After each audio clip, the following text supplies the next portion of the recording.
Salut, dans cette vidéo, je vais vous montrer comment on peut démarrer une tentative d'un questionnaire dans ECT si le questionnaire demande d'utiliser Lockdown Browser. Donc, pour aller chercher le questionnaire, on va aller sur Évaluation, ensuite Questionnaire, et on va sélectionner le questionnaire en question. Vous allez voir ici qu'il y a une description et de l'information sur la tentative. Si on descend au bas de la page, on va voir un bouton qui s'appelle Lancer Lockdown Browser. De cette façon, on le sait que le questionnaire doit utiliser Lockdown pour démarrer une tentative. Pour savoir si Lockdown Browser est installé sur mon ordinateur, je peux simplement cliquer ici sur Lancer Lockdown. Après la vérification, on voit que Lockdown n'est pas installé. Donc, juste en haut, vous allez voir un lien pour aller télécharger et installer la dernière version de Lockdown Browser. C'est la seule place qu'on peut faire l'installation de Lockdown, c'est à travers une tentative d'un questionnaire dans ECT. Je clique. J'appuie sur le gros bouton jaune ici, Install Now. Et j'attends l'installation. Donc, l'installation se fait comme toute autre application sur Windows.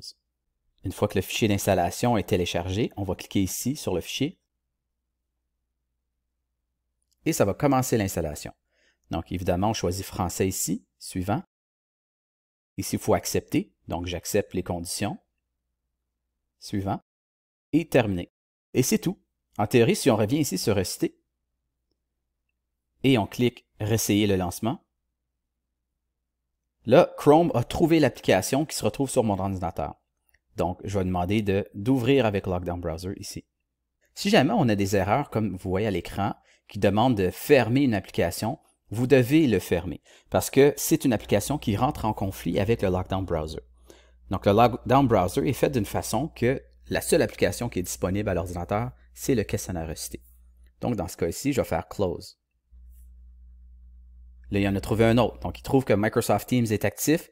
Il ne peut pas être actif. Donc, je vais faire Close Process. Close Process. Et finalement, quand il trouve que toutes les applications qui devraient être fermées sont fermées, il nous donne accès au questionnaire. Et à ce moment-là, on peut commencer à répondre aux questions.